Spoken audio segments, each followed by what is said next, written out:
होतं हे त्यांना माहीत होतं, पण कुठेतरी दुसऱ्या बाजूला त्यांना अभिमान वाटत होता की आपल्या बलिदानामुळेच तर या देशाला स्वातंत्र्य मिळाले. पण एक अश्रूही डोळ्यातून न काढता उलट हसत हसत आपल्याला सांगून गेले की अरे मित्रा, सांस थमती गई नब्ज जमती गई, सांस थमती गई नब्ज जमती गई, फिर भी बढ़ते कदम को ना रुकने दिया, अरे कट गए सर हमारे तो कुछ गम नहीं, कट गए सर हमारे तो कुछ गम नहीं, सर हिमालय का हमने ना झुकने दिया, मरते मरते रहा बाका वन साथियों, अब तुम्हारे हवाले वतन साथियों, अब तुम्हारे हवाले वतन साथियों. याच देशाच्या तरुणांनो,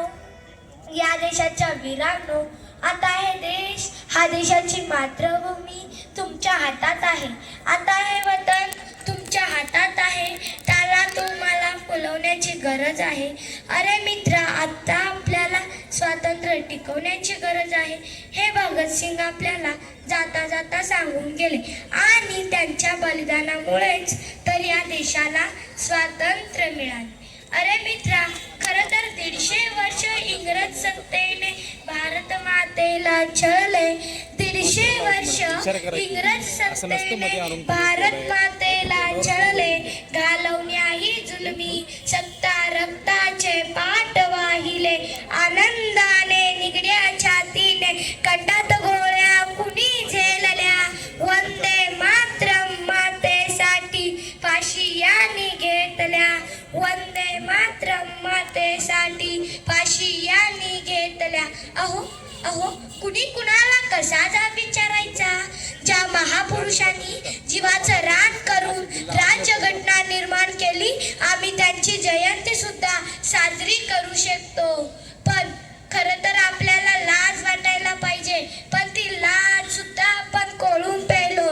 आणि मग अहो अहो, स्वतंत्र देशात जन्माला येण्याचं भाग्य जरी आम्हाला लाभलं ना, तरी ते स्वातंत्र्य टिकून ठेवण्याची अक्कल मात्र आम्हाला नाही हो. अहो अहो, आणि मग त्यात एक समता, स्वातंत्र्य, समता आणि बंधुता, एक तिचा संदेश आला. राज्य